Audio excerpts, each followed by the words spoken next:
Seahawks fans, wherever you may be, welcome back for another edition of the Seahawks Playbook podcast. Join your host, Bill Alpstead, and co-host, sports writer and football analyst Keith Myers, as we talk Seahawks football.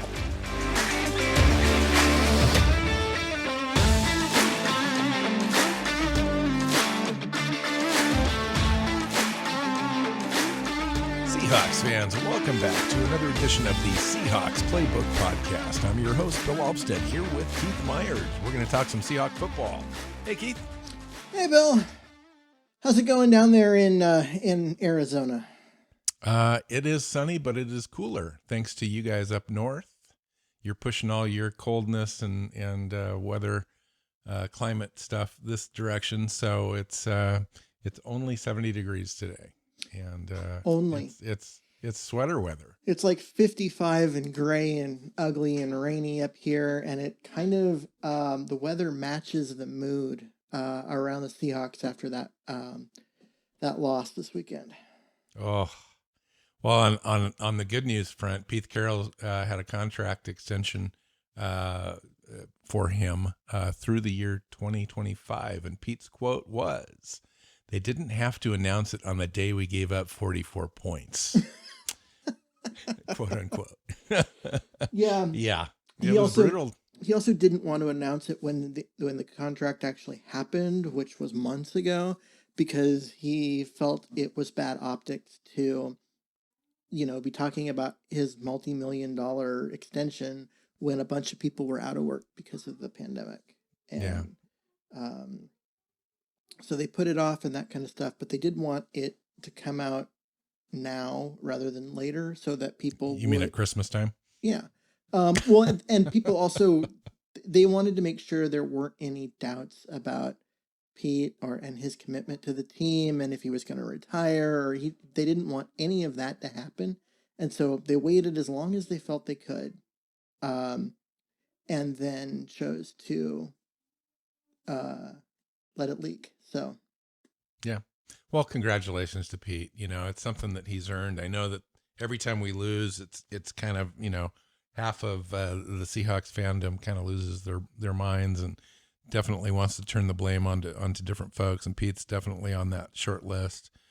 And I get it. It's he's fully accountable for basically everything. I mean, he's the president of football operations and the head coach, and he assumes basic control of the defense and takes the fall when they don't do well, and kind of keeps Ken Norton from getting run over by the Twitter truck, Seahawks Twitter truck.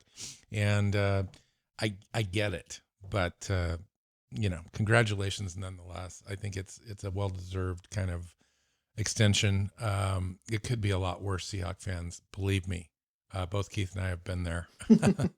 Yeah, people that have been only fans of the team during, this era or during the Holmgren era and this era, only know of a couple years in the middle where things got bad. But those of us that have been around you've been around since the late 70s as a fan, and I've been around since the early 80s, it gets worse. It only gets worse.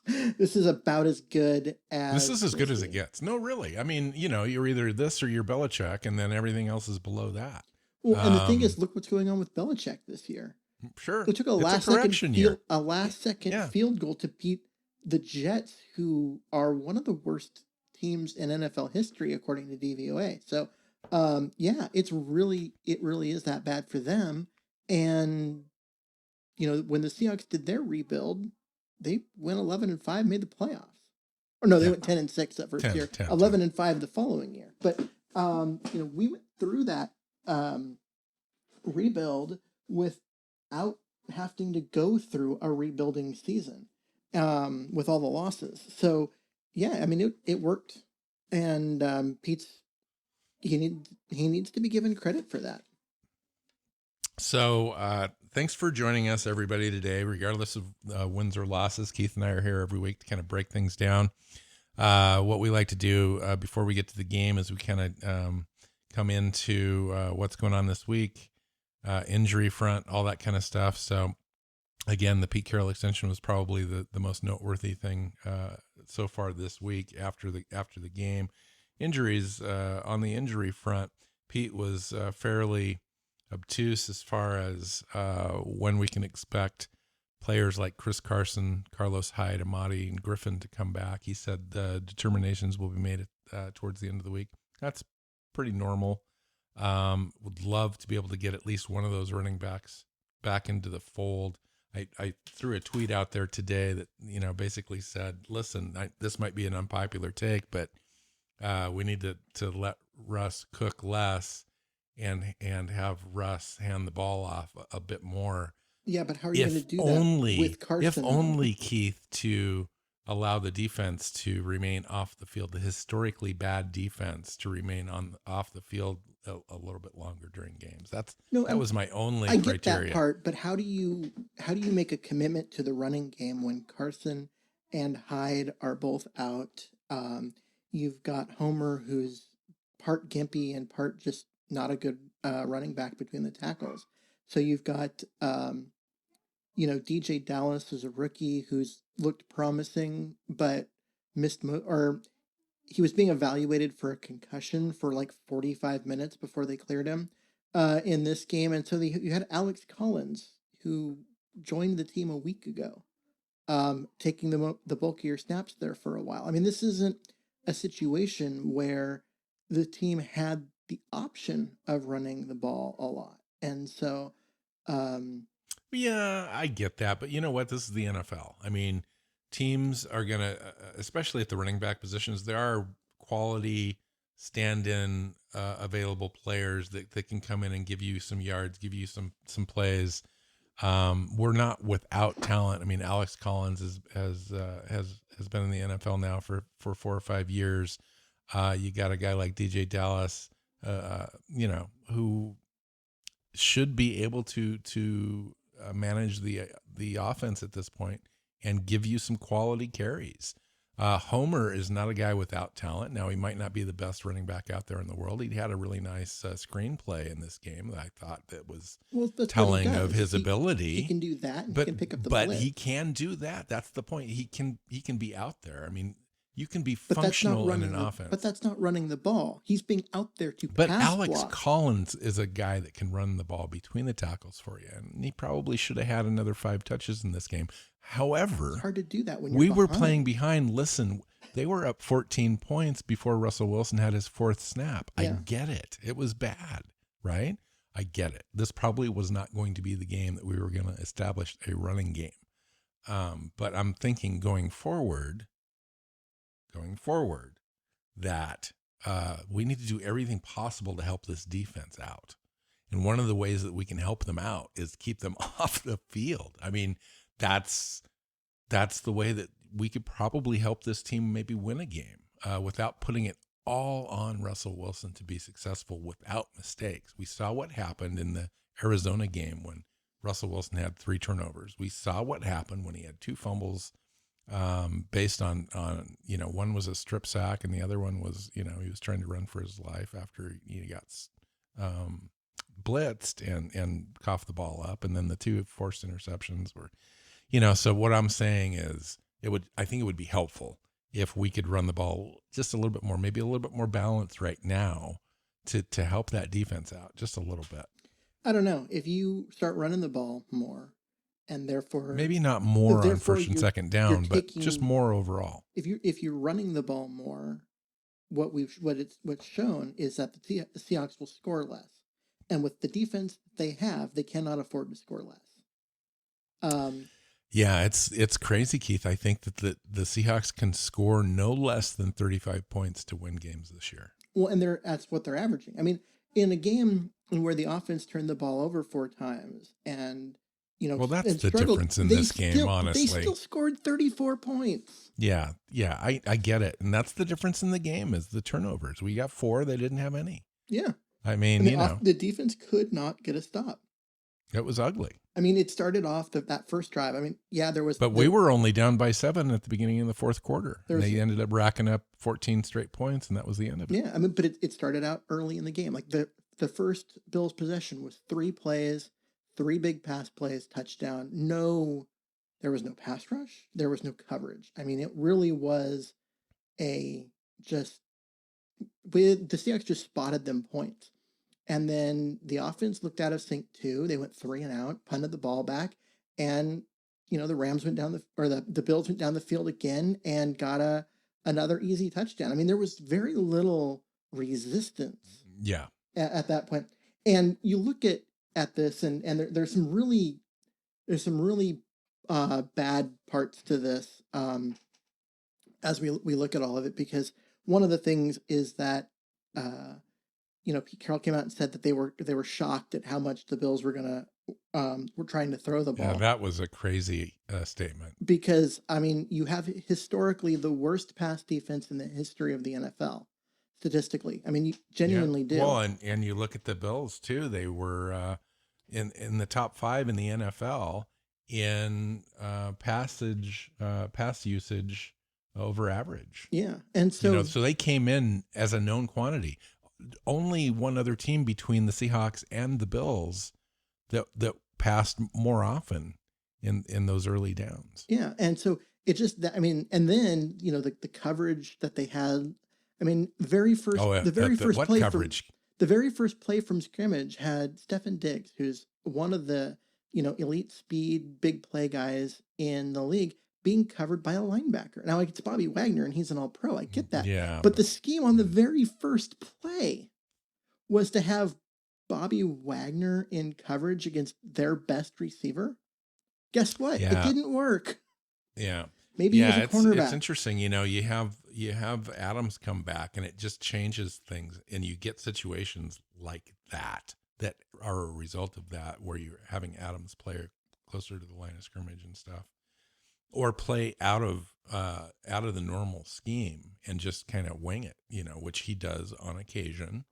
And then he's over on the sideline yelling at everyone, yelling at the coach that, hey, look, you play me, you rush me, and I produce and I do good things. Yes. But there's also bad things. There's things that turn out bad when you sell out. And we saw that on a couple of screen passes in this game. We saw it over and over.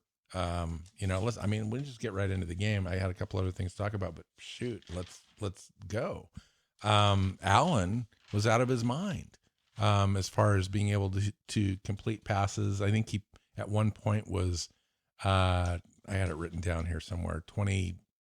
Well, he ended up, right around 30 or 37 for over 400 yards, 3 touchdowns and a rushing touchdown. But early in the game, he was 22 of 24. Yeah. I mean, he literally, and 3 runs. So 24 passes, 3 rushing attempts.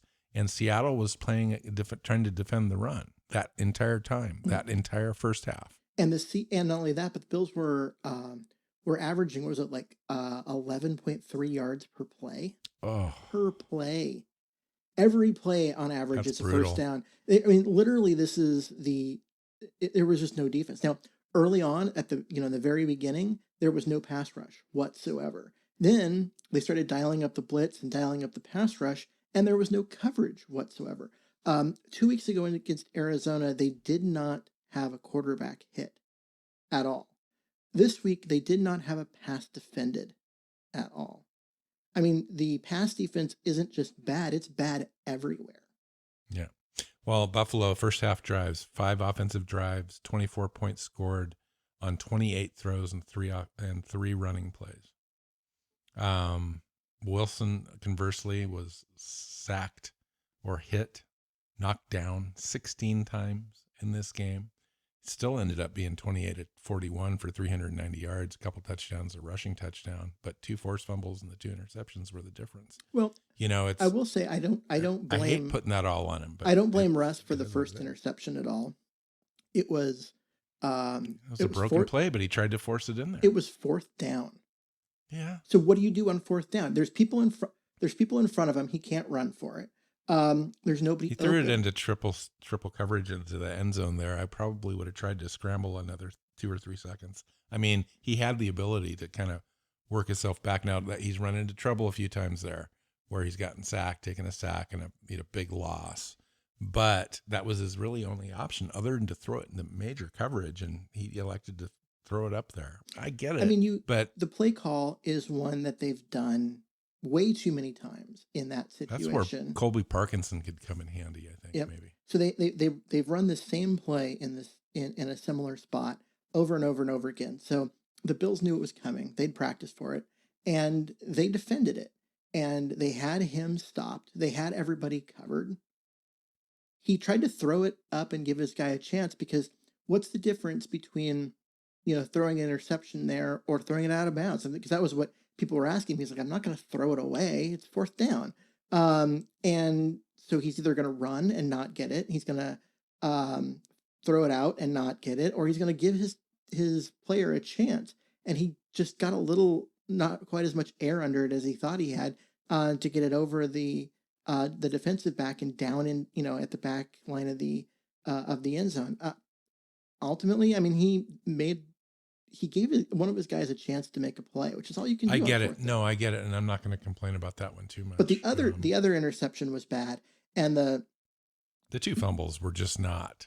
I mean, that's really hard to blame him on those as well. Especially that strip sack where the last one of the game, it just was. It's hard to, at the same time, like, there's been a lot of times this year where, especially in the Arizona game too, where you knew the pressure was coming.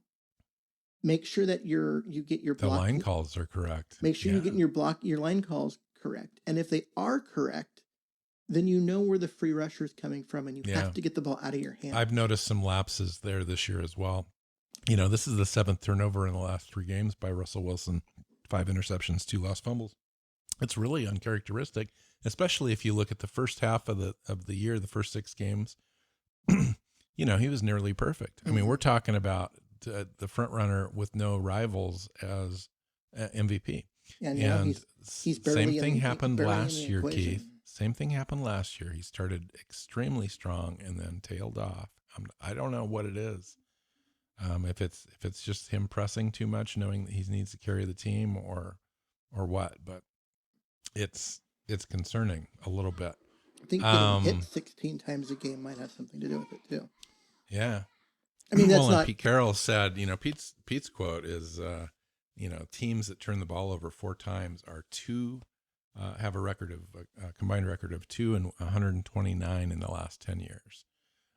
So if you're going to turn the ball over that much, you're going to lose the game, And so that's the tough part, is throwing those interceptions. Even though he's trying to make something happen, you're given the opportunity. You're taking your points off the board, and you're giving the other team an opportunity to rush and throw their way down the field and score against our historically bad defense, which is the major problem, And if you're going to give the ball back to an offense against our defense this year, I'm not liking those chances. It's just one of those things that, we're seeing teams score on us almost at will. So anyway, and he said, and Pete it was interesting. We were talking about the secondary, and I know we're kind of jumping all over the place, so sorry about that. But the secondary,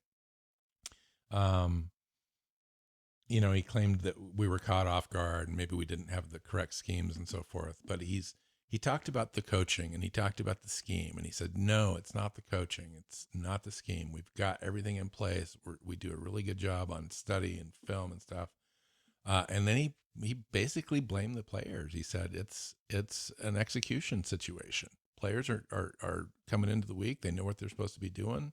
Everything's good. We got a game plan. They go into the game. They're not executing. Well, that's part of it. But it's beyond that. It's technique. It's tackling. It's fundamentals. It's scheme. It's situational awareness. It's injury. It's players being out of position. You blitz 8 people on 3rd and 16 and get beat by a fairly obvious screen call for a first down, right? You have everything set up, but you're playing your cornerbacks 15 yards off the wide receivers so they can just get inside leverage for an that easy was reception. Not part of the scheme, though. Pete said that was not the way that they wanted to have that was dialed if up. they don't want he basically threw Quentin Dunbar under the bus. If they don't want, was not supposed to be. If they don't want it to happen, and it's happening over and over and over and over again every play, pull him and put someone in there who's willing to do what you're going to do. That is also coaching. I do agree. I agree with that. If he's not going to do his job on these plays with all these play calls, then put someone in who will. I know. And why are they playing a player like that has a known chronic knee injury that's obviously debilitated to the point where he's not able to play to the scheme and play up to his normal self? Why is he in there? Like, why? They've got other guys. Coming into the game, they should have probably activated another corner just because. Quentin Dunbar's Pro Football coverage grade on the season is 45.6, and against the Bills it was 28.8. Yeah. We all saw it. These guys, it was awful. Yeah. I mean, the other thing is that, it was awful. They didn't get a lot out. They didn't get as much out of Reed, the nickel corner this week as they did the week before. I thought he was out of position a lot too. Well, let me share these. Pro Football Focus secondary grades on the season. Quandre Diggs 58.5, Trey Flowers 50.6, Shaq Griffin 59.7, Ugo Amadi 64.1, the leader of the group. Quentin Dunbar 48.9, Jamal Adams 60.8, Ryan Neal 56.5, DJ Reed 57.5. They're all mediocre at best. At best. Yeah. I mean, historically, they're the worst, right? As a group. I have massive problems with using that because Pro Football Focus's grades are done from the broadcast angle. Yeah, but at least we know something. We don't know. There's no meaningful information on anything about the secondary from them because they do it from the broadcast angle where you can't see the secondary. So they guess. Right? This is why they had Earl Thomas as a middling safety for his entire career. I'm not. You want to give me defensive line play? Great. You want to give me quarterback and running back play? I'm all for it. But don't. I cannot take Pro Football Focus seriously on secondary play when they're judging them on when they can't see them.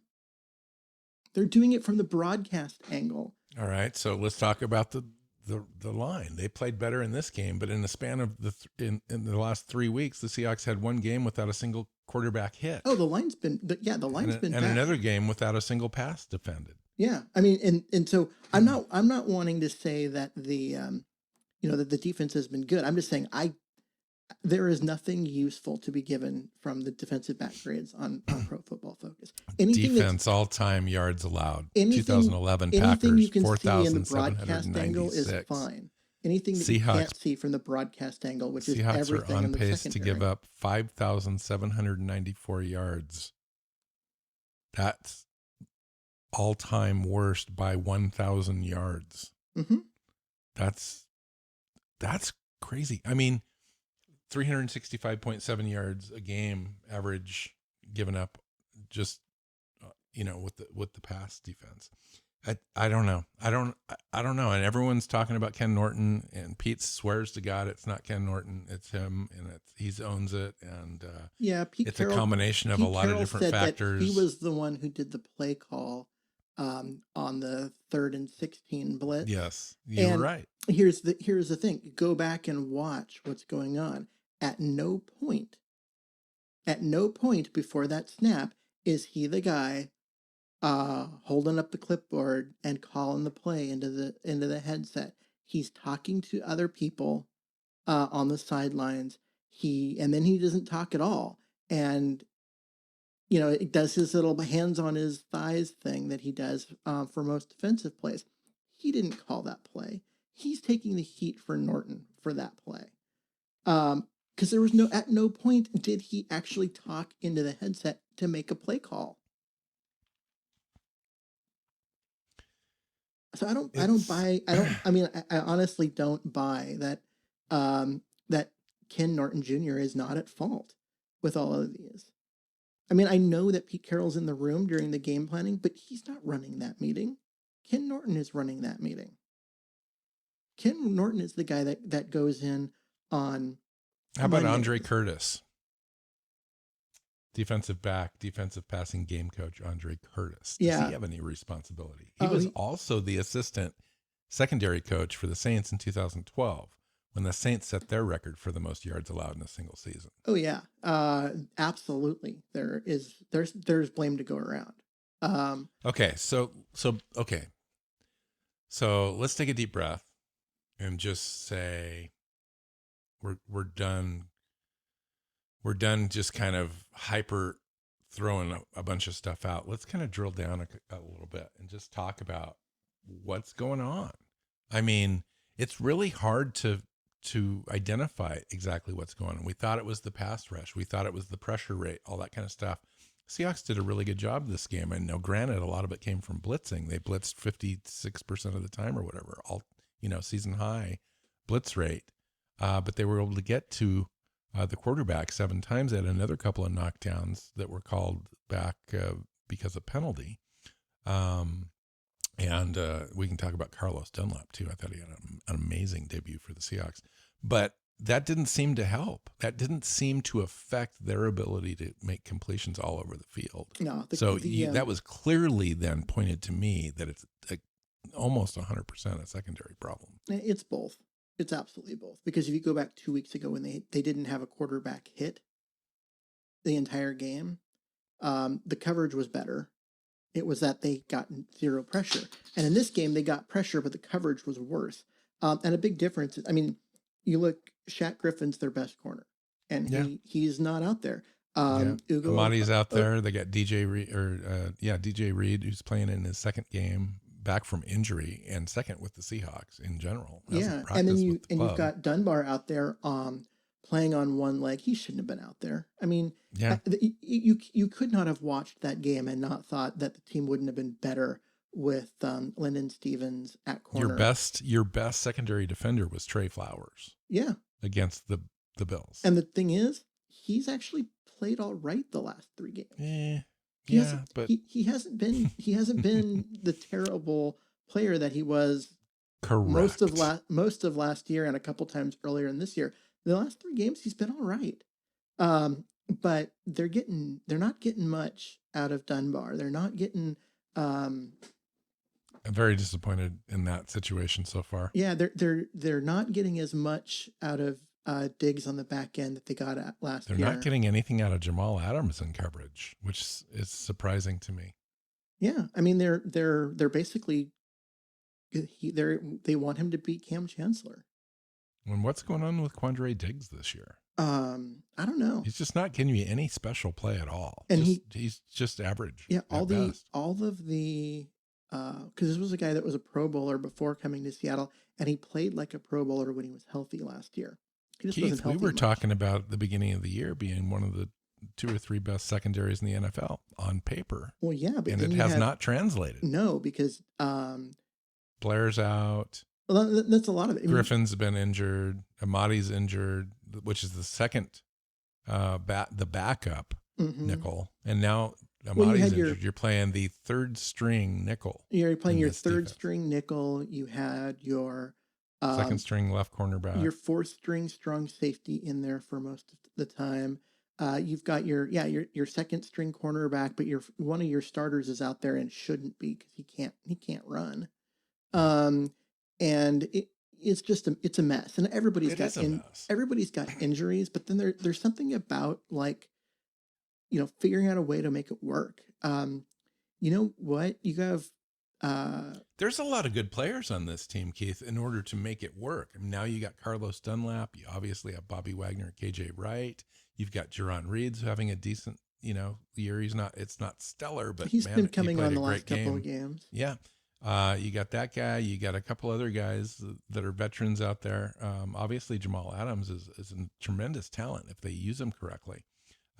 So they've got some players to build around. It's not like this team is void of talent. See, here's what I want to see, and what I would have loved to see in this game. And they did a little of it in the second half, but very little. And that is Ryan Neal as the nickel back, not playing corner, but playing safety the way they used Marquise Blair. as a third. So what do you think of the idea of not having Jamal Adams jumping around as much and playing him in a traditional spot, either traditional strong safety, so everyone on the team knows he's a strong safety and that's where he's going to play from and that's where he's going to be, or strong side linebacker. You play him at strong side linebacker, and that way on third downs, passing downs, he can come up and rush the passer. I mean, either way, I think you're wasting his talent. Yeah, I know you're wasting his talent, but I'm talking about saving the season here and saving the defense and having a guy play in a traditional role where the team and his teammates who haven't played with him very much know where he should be, where he's accountable to be. Right now, I think maybe that's contributing to some of these situations where I watched a couple of plays where they had a couple of Seahawks players out there with their heads cut off like chickens, running around, not really sure where they were supposed to be. It looked like maybe they were covering areas that they normally probably didn't have responsibility for. And so I'm just wondering if that's some of it, the communication aspect of this situation. I think that lands on the coaching. If you're gonna call a play that asks for Jamal Adams to come up and blitz from his strong safety spot, you better have called a play with coverage behind that to make up for the fact that you don't have your strong safety there. And if you call that play, the people who are in there should know what they're doing. I agree, but it's not happening. That's coaching. That's not, you're asking Jamal Adams to do too much. That's get everybody on the same page. You can use Jamal Adams all you want as a pass rusher or a linebacker or a slot corner or a strong safety and move him all around. All that you need is that the other people on the field know what the play call is. If they don't know but what obviously the play call that's too complicated. Through game 8, that appears to be too complicated for this defense to pick up in practice for whatever reason. I'm not saying then it's too somebody's not coaching that. Listen, then it's too complicated for the coach Keith, in charge, and he should be replaced. Here's the deal. Pete Carroll is we've known this is kind of a Pete Carroll defense. Now, yes, Ken Norton's the disciple. He runs the defense on a daily. But Pete Carroll's the guy. Pete Carroll's one of the best teachers in the business, Keith. We know that because it's already been proven as to be a fact. Regardless of personnel, he's been able to mold and shape players and defenses to be really pretty good most years. Now, there's been a 5-year track record where it's been poor, and 3 of those have been under Ken Norton. But I believe that these coaches are decent teachers. They've been in the NFL. They've been around a long time. At least Ken Norton's a good linebacker coach. Absolutely. We know that much, right? So and he can coach the ability the to communicate and teach people. He can do that part. That's what he's good at. But something that was falling through. And you got to, at some point, the players got to be accountable at some point to a certain level. And so if you're saying that things are being taught, and I assume that they are, these are basic things we're talking about, Keith. I assume those things are being taught, but somehow or another lost in translation from practice to game day is on the players at that point. If it's getting lost in translation on game day by everybody, then it's on the people doing the teaching. And I know Pete Carroll came out and said Dunbar plays on his own unique style. Like what is that? He was throwing Dunbar under the bus without throwing Dunbar under the bus. He threw Dunbar under the bus, is what I'm trying to say, Keith. Yeah, but what I'm saying is it's not, it's more than just that. It's all the miscommunication, all the people that are leaving people open and all that. It's not being taught. And what you're missing on all of that is who was the guy who actually taught the defensive backs from the day Pete Carroll arrived until Ken Norton Jr. became the defensive coordinator. Chris Richard. Chris Richard is a fantastic cornerback coach and teacher. Watching him coach and teach and watching guys learn from him during training camp is one of the things I absolutely loved about attending training camp. He was a great teacher. And now it's Andre Curtis, a guy I honestly swear to God, before this show, I didn't even know.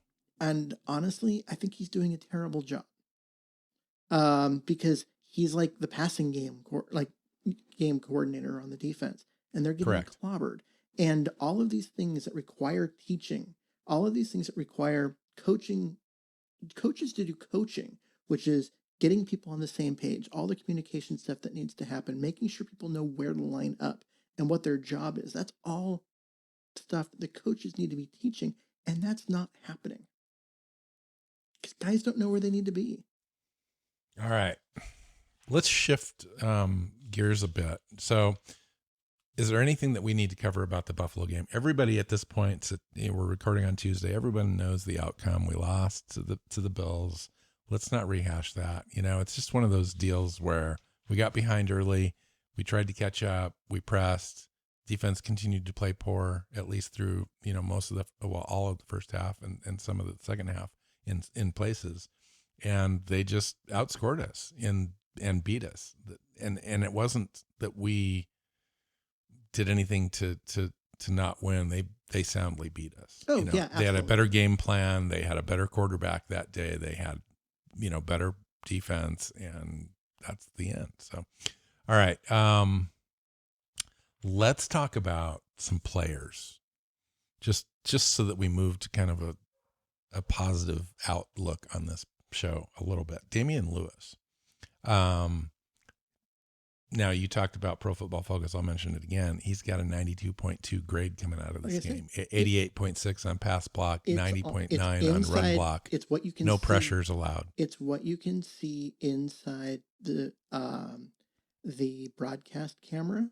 And so broadcast view. And so therefore it's, interior linemen are good at. Yeah, they're great. It's not a difficult position to grade, and you can see it on every play. So, what I'm saying is this guy's a terrific draft pick. Oh, he's going to be on the all-rookie team.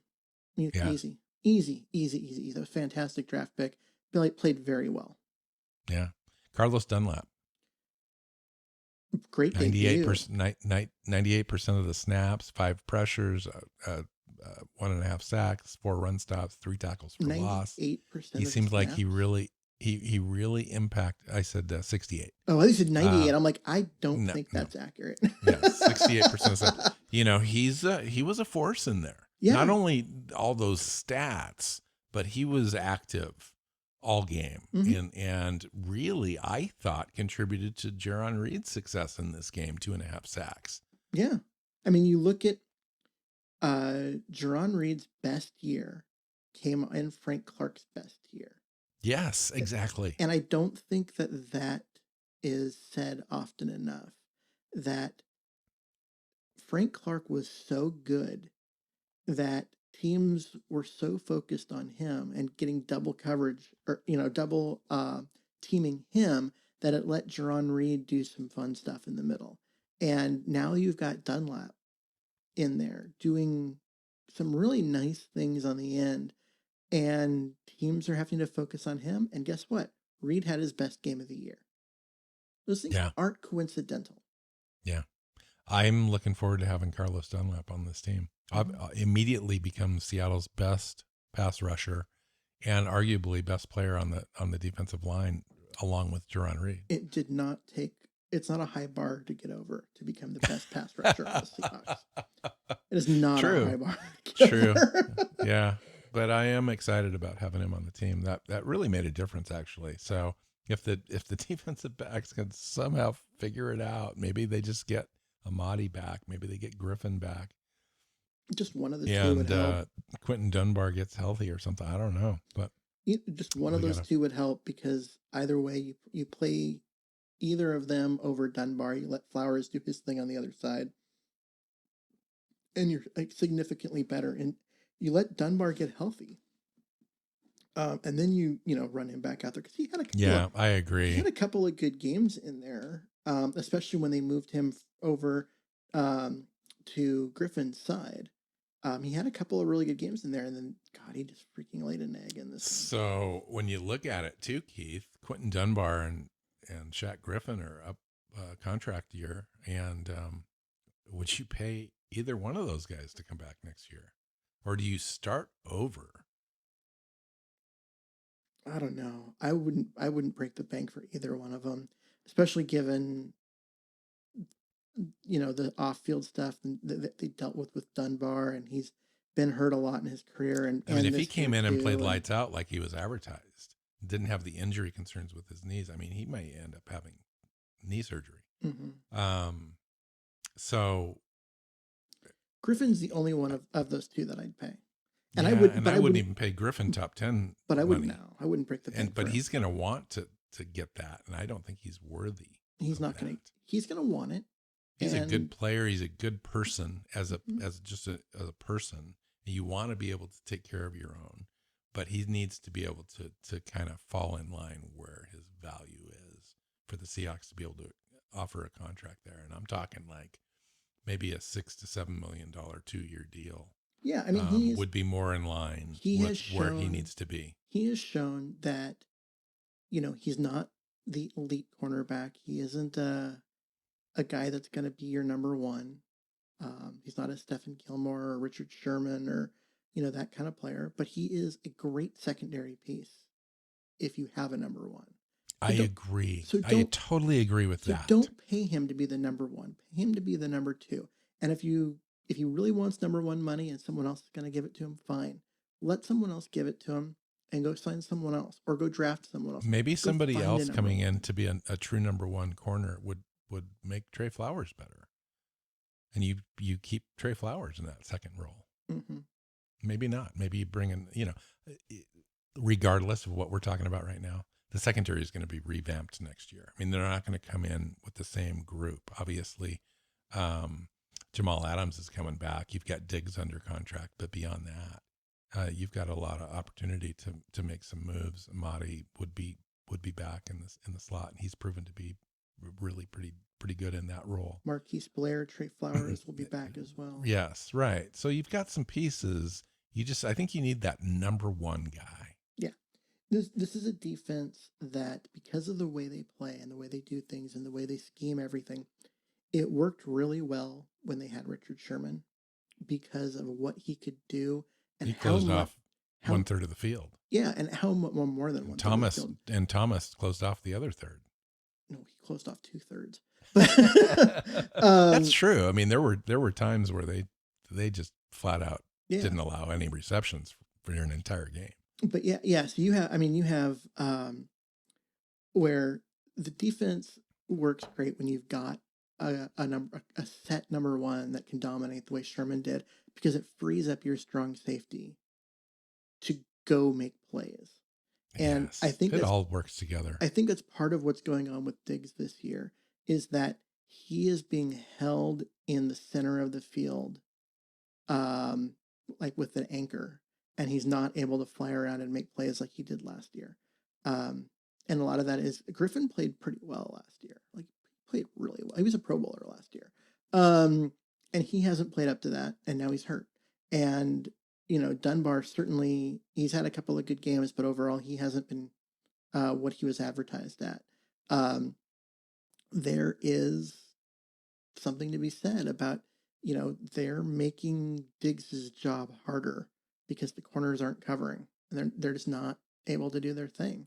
And I think that it all does kind of play together, as you were saying. Like, they need someone. I like Adams. I love his energy. I love his fire. I love that he flies around and hits people and makes plays and does all these great things. But if you're going to pay a defensive back, I don't think strong safety is the position. So do you think? I think that you could see a Jamal Adams holdout next year, at least through camp, and come back in and play out his contract, because of just exactly what you said. There's going to be there needs to be an infusion of talent on this defense. We're going to have to start playing. You're going to either pay a free agent, starting caliber, number one kind of corner to come in, which is very expensive, or you draft high in the draft, and we don't have one. We don't have a 1. We've got a 2. I think we don't have a 3.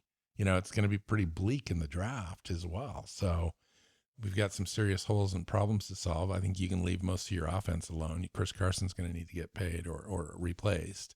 But other than that, not a lot going on on the offensive side of the ball. But the defense is going to need to have lots of money thrown at it and some draft picks. Well, there's going to be money to throw around at it because you look at Greg Olson's will be gone and that contract will, come off the books, and the rest of the offensive line is going to, be stable and there, except for Lupati will be gone and that contract will come off the books.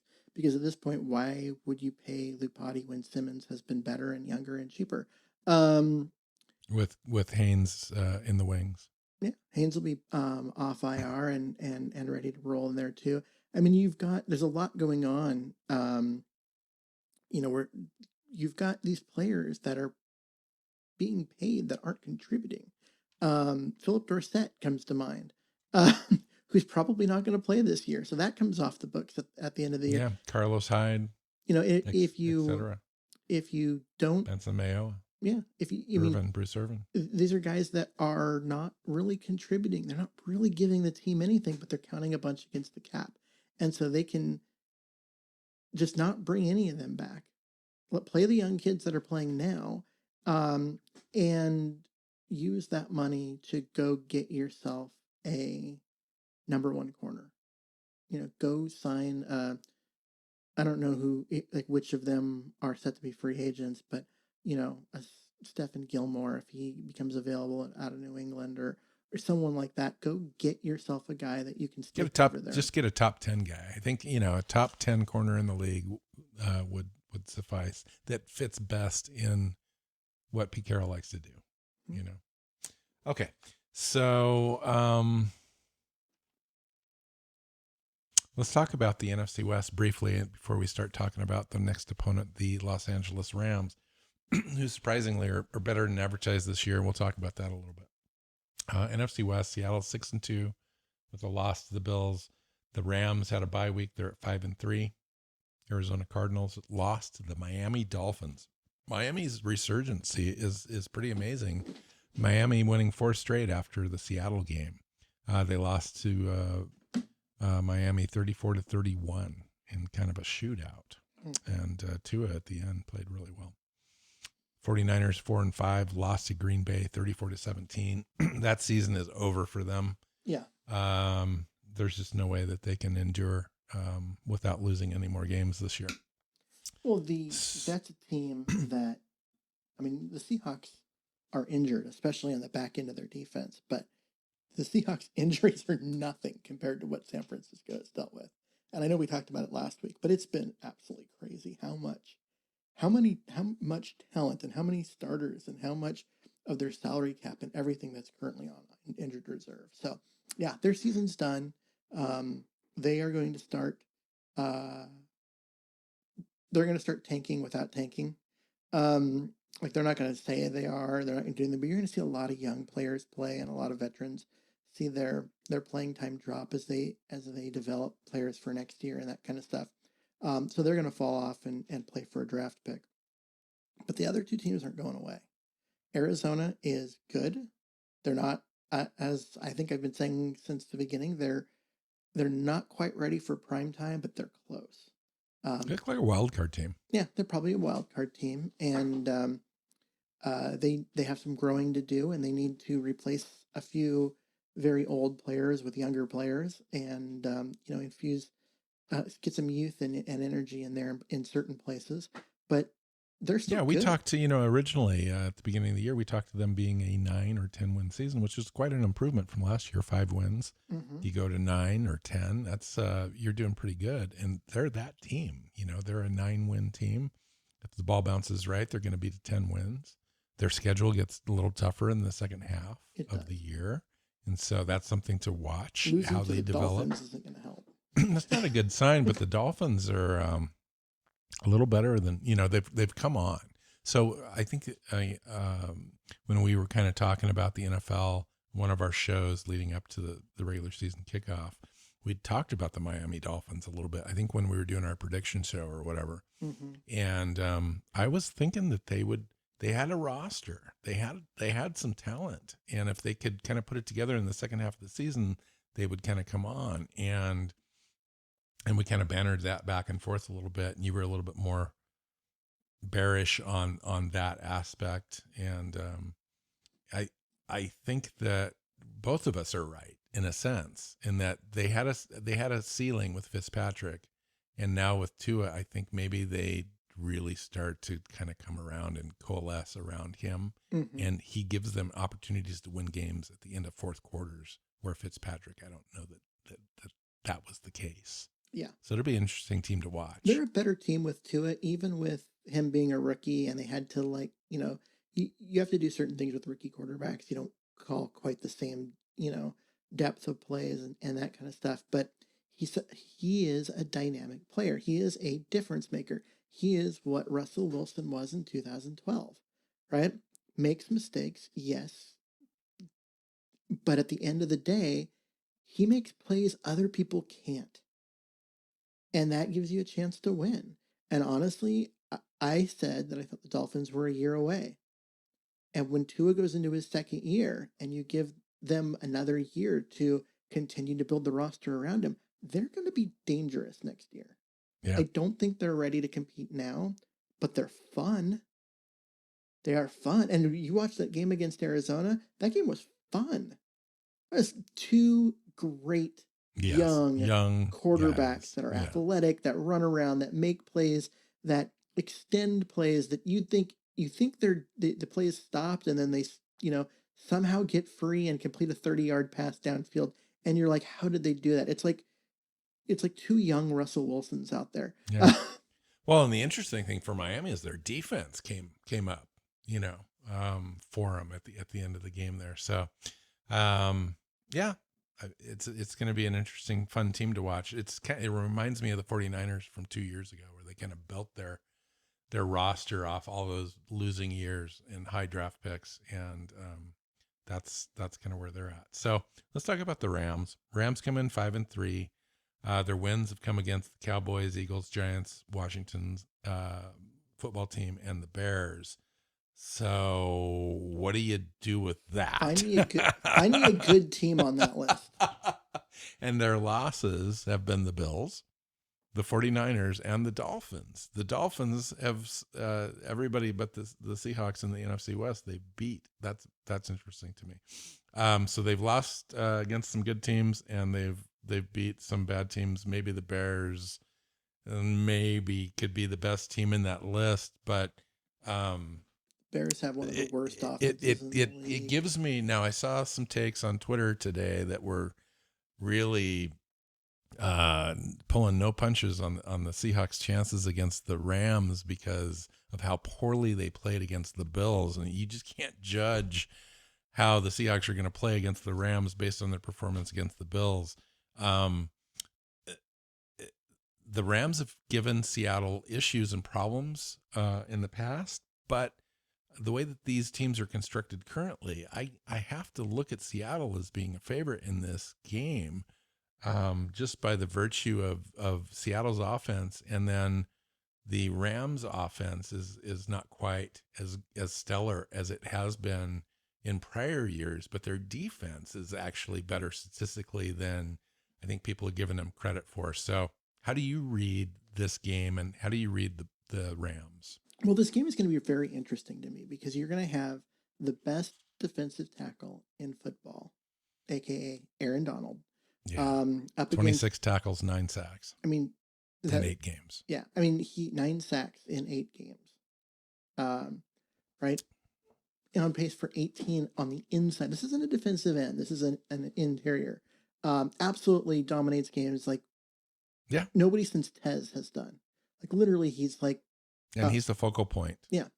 And he's going to line up and play against Damian Lewis, who's one of the best interior guards. I love that matchup. I want to see that matchup, actually. I know that Damian Lewis is probably going to get beat a couple times. Yeah. But I want him to also have some moments where he gets the best of Aaron Donald. Go in there and be prepared for Lewis to lose that battle.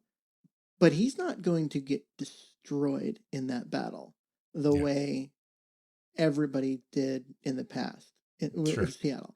And so I'm fascinated by that. But he's great. Ramsey on the back end has played very, very well. And they're gonna put him on DK Metcalf and see if he can shut down Metcalf one-on-one. That's gonna be fun to watch. Like those two matchups when Seattle's got the ball are gonna be fantastic. I actually am not a huge fan of the Bills defense outside of those two guys. I don't. You mean the Rams? Sorry, earlier I called the Rams or the Bills the Rams. I am not a huge fan of the Rams defense out of other than those two guys. I think they do some good things. I think they're Leonard Floyd came in, it's given him a couple sacks. He's got some tackles on the season. He was their free agent, kind of signing a $10 million 1-year deal. A'Shawn Robinson's come in, played the run fairly effectively. Mm-hmm. Their points scored against them has actually been pretty decent this year. I mean, if you want to just call that the most telling stat of a defense is how many points do teams score on you. They're doing pretty good. Yeah. I'm just saying, I don't love their defense, but I don't hate it. And they do have a couple of really nice pieces that are going to make for really fun matchups because they match up against a couple of the best pieces on Seattle's offense. Right? It used to be Aaron Donald would come in and the Seahawks have no counter to it. And you're like, oh my God, how do you... He's going to... Especially with Joey Hunt at center. Yeah, that was awful. He is, you're like, Aaron Donald's going to just destroy that line. But he was only one guy you had to worry about. Though. True. And so Fowler was on the other side and you could kind of work around that a little bit, but it was always about Donald. Yeah. And now, it still is. And right now it definitely is because Fowler's gone. And Posick and Lewis in there in the middle really kind of clogs that up. Yeah. They've been a great upgrade. So instead of Seattle getting dominated by Aaron Donald, they have a chance to hold their own. And I think that's going to be fun to watch. On the other side of the ball, I mean, Jared Goff is not a special player, but he's going to look like one on Sunday. And Jared Goff on the year, 65.5% completion percentage, 2,100 yards, 13 touchdowns, 6 interceptions, 94.6 quarterback rating. So he's average, league average, all across the board. 13 touchdowns, and Wilson has 28 or 29. I think it's 28. Our offense is clicking. We're the Rams of yesteryear. Where they were scoring points all over the place, and Seattle's having that sort of season. But they've got some individual contributors, and Cooper Kupp, who's having a great year. Robert Woods, Tyler Higbee, Josh Reynolds. Their receiving core is decent and can get behind you, and Seattle will have a hard time with at least two of the four of those guys. Yeah. At any one time. Cooper Kupp is underrated. He's a bit large possession style receiver. Who I really loved him coming out of the draft too. He gets open. He makes catches. He gets first downs. He's not dynamic. He's not a guy. No one's going to confuse him for DK Metcalf. But you know what? He's also going to have 7 receptions every single game. And of those, 6 of them will gain a first down, and 5 of those will be on third down. Yeah. He is just a guy that gets open and makes catches, and I really wish Seattle had drafted him out of Eastern Washington. I agree. I totally agree. And I can't remember what the scenario was there, but I'm absolutely positive he was probably on their radar. Robert Woods, Josh Reynolds, guys that kind of stretch the field. Mm-hmm. Daryl Henderson, running back, is carrying the load these days. 95 carries, 458 yards, 4.8 average per carry, 3 touchdowns. He's 5'8", 207, a little on the small side, but he gets the job done. Malcolm Brown's their bigger guy, 75 carries this year. Cam Akers is their draft pick. We both like Cam Akers coming out of the draft. 3rd round pick for them. 35 carries, 148 yards so far, but he had a pretty decent outing last week, and coach said that he would get a few more carries. I assume those are coming in lieu of Malcolm Brown. So, and that's it for the Rams. I mean, that's their team. Seems like they're overperforming record-wise against inferior opponents, which is all you can do in the NFL. And they're playing the folks that are against, in front of them, and they're winning the games they should win. The Giants, but they are losing the games. Washington, the Eagles, Dallas. Yes. And the Bears. And the Bears. So you got 4 of the worst teams. And they only hung 24 points on the Bears. Bears only scored 10, though, against them. Yeah. Well, Washington only scored 10 against them. Giants only scored 9. This is how they have their scoring defense. Bears scored 10. Washington scored 10. Giants scored 9. Eagles scored 19. Cowboys scored 17. All below league average. And when they played the Cowboys, it was when they didn't have Dak Prescott. So it was after the. That was their first game of the season. It was? Mm-hmm. Okay, I was thinking it was later in the year. I must be thinking of Arizona. Or maybe it was the second game. First or second game. So, yeah, I mean, the Rams, I don't know if they're going to do as well in the second half. I mean, their schedule is the 6th or 7th most difficult schedule remaining. The Seahawks have the easiest schedule remaining. So the Seahawks seemingly have the easier path forward. And it'll be really interesting. And currently a 1-game lead. It'll be really interesting to see if the Seahawks respond in this game and really kind of make a statement about the Rams. Winning in the NFL is not easy. And so every game is a new entity in and of itself. But I would seriously doubt that Seattle comes and lays an egg like they did against the Bills. Yeah, I agree. And this is a big game because 6-2 is one thing, 6-3, and you lose your second division game out of the 3 you've played, and now you're in second place because the Rams have the same record as you, and they have the head-to-head, and things start to get a little tight. This is the game that you want to win. You go out. So this is one of the 2 teams that you're going to have to defend against winning this division this year, and you might as well get them early. I mean, if the Seahawks go out and win this game, now they're 7-2. The Rams are 2 games back, and the Seahawks have games against the Jets, Giants, Eagles, and Washington still on the schedule. That's besides their division games. So you're looking at 11 wins, really easy at that point. And then you just have to hold serve in division to get to 12 or 13, and you're good. I agree. I think this is the most difficult remaining game because it is an away game, shiny new stadium, so we get to see that this week.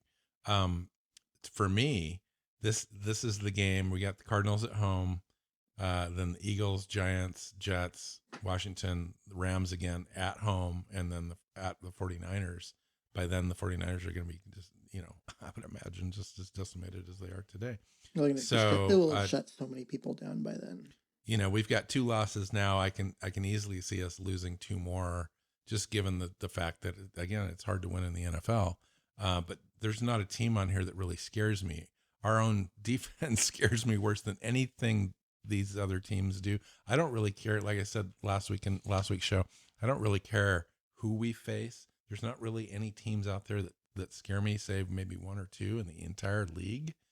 The way that Seattle plays on offense, if it's playing within itself and the defense gives us any chance at all, I think we can beat anybody. But you would want to see some improvement down the stretch here. We've got some opportunity. You're playing the 49ers. You're playing the Eagles. You're playing the Giants, the Jets, Washington. You've got a chance in those games. And I don't care if they're really bad opponents or not. It gives your defense a chance to gain some confidence, to play some good games, to get some back into the turnover game. We didn't have any against the Bills. I think this defense kind of depends on that to kind of help them a little bit. I think I would hope that the Seahawks take some time in the next 8 games to develop their running game a little bit more. Chris Carson's only on pace to get about 650 yards That's somewhat unusual. I'm not going to say somewhat. That's very unusual for a Pete Carroll coach team to do, even when they're increasing their passing rate on first and second down. You still want to be able to have that as somewhat of your smash mouth identity, especially in closing games and so forth. Seattle just hasn't been able to do that yet. So it'd be nice to get Chris Carson back in the fold, or Hyde, or a combination of that. Maybe Penny. There's talk of maybe Penny being able to come back within the next 2 to 4 weeks. Penny actually was the one who was talking about that. He came out and answered some questions, says he's excited to be out there. He's no longer running in straight lines only. He's doing some cutting and doing some agility work. He's not quite ready, but he's excited to be out and knows he's going to be able to come back this year. All of that statement makes me happy because, they're going to need him. Yes. And at the exact right time. Yeah. I mean, Carson's... Couple 3-4 weeks before the playoffs start. That would be perfect. Yep. Carson's been hurt and Hyde's been hurt, and they've been trying to just makeshift it in the backfield, and they added Alex Collins. My guess is that Collins is going to see a lot of run this week against the Rams. Yeah, it's beginning to look like 2019 replay. Yeah. Kind of crazy. And we went into this year fully loaded at running back, and we are not that anymore. So. Yep. What's your take on this game, Keith? The Rams are really well coached. I think people got off of the Sean McVay bandwagon last year when things sort of fell apart. But they're well coached. They do a lot of things okay. They don't do anything great offensively or defensively except for stand around and watch Aaron Donald just destroy people. I want to get some pressure on Jared Goff for once. Yeah. Because teams that get pressure on him, he falls apart. He doesn't have pressure at all. It'd be nice if Dunlap could have a big game, and et cetera. Well, I'd like to see them, rather than start in that super passive zone and then go to blitzing, start with blitzing, and then just when you think they're going to blitz, drop out of it, like later, and just flip the script on that a little bit. I think you can rattle Jared Goff pretty easy. And I think that's how the Seahawks win this game. Is you get Jared Goff rattled, you get him to make some turnovers, and you let Russell Wilson do Russell Wilson things, so they get up early, and you force Jared Goff to beat you rather than letting them run the ball. And he's not going to beat you. He's not that kind of player. So I think the Seahawks can do that. I also don't trust Seattle's defense to take advantage of all the opportunities they get. So I'm thinking something like, well, their turnover ratio before this last game was pretty decent. True, but that was also because Russell Wilson and company hadn't turned it over more so than the defense had turned the other team. Well, I mean, the turnover generated turnovers, they were ranked second in the NFL before the Bills game. So I just think that I don't trust the defense to keep the score down. So what was your score? 28-24? 28-34, Seattle. Yeah. I see the ship getting, righted a little bit in this game. And I think that the Rams, sorry. Now you got me going. I think that the Rams are going to have a difficult time scoring 24, 25 points because I honestly believe that maybe we found something in Dunlap and that defense starts to coalesce around that defensive line and we get some pressure more consistently now.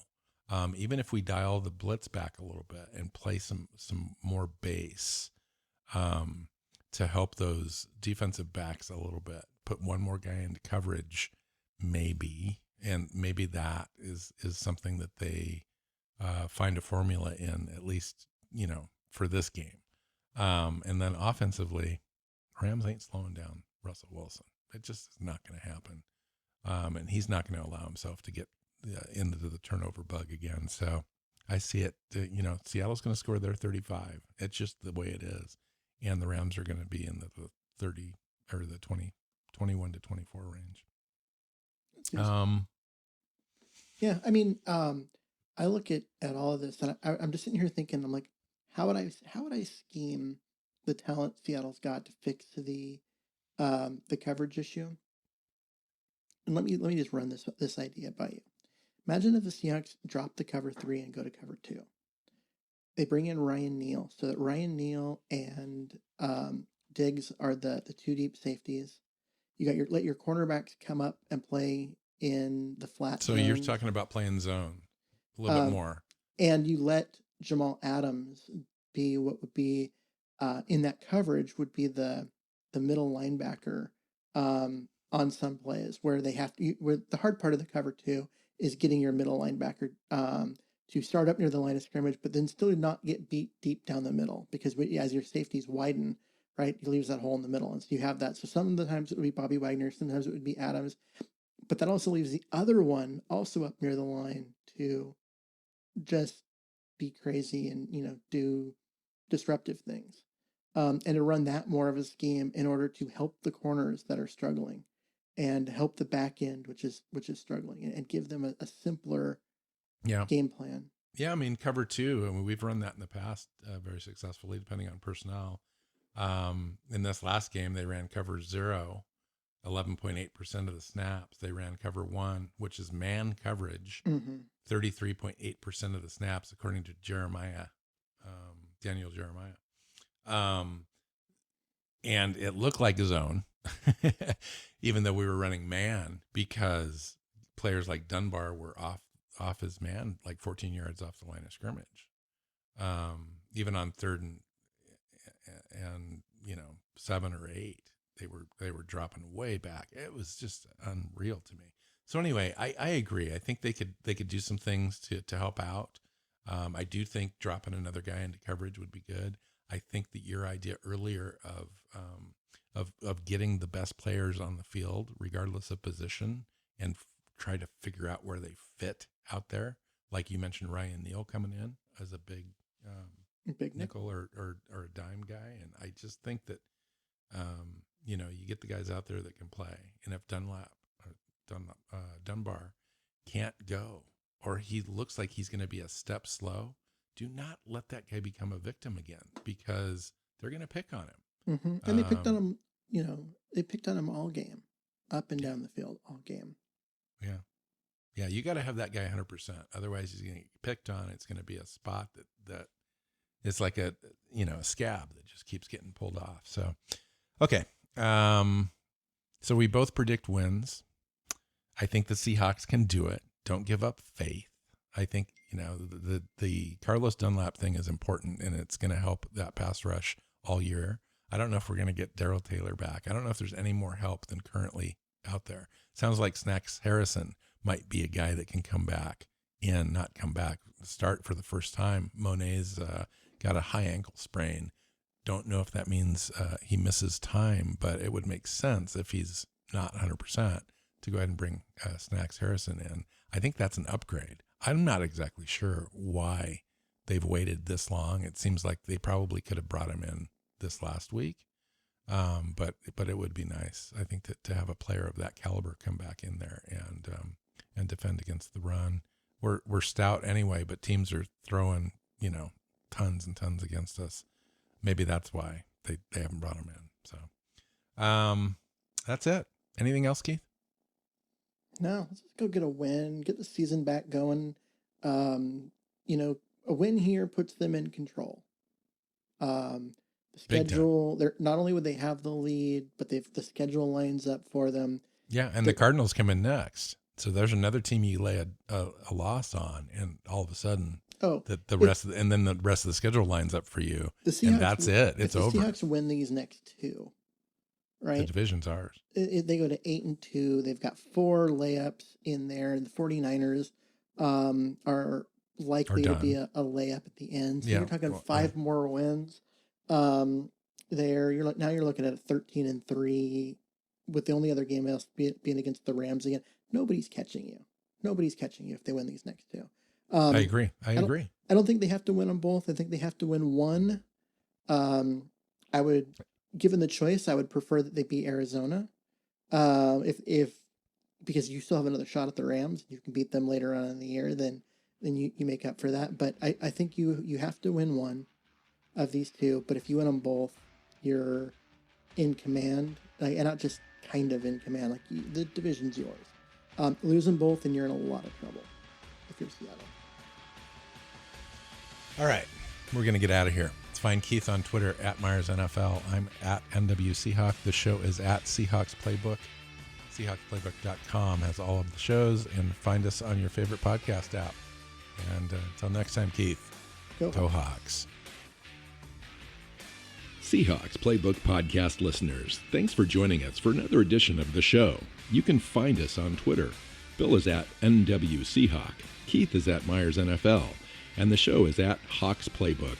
You can listen and subscribe to the show at SeahawksPlaybook.com.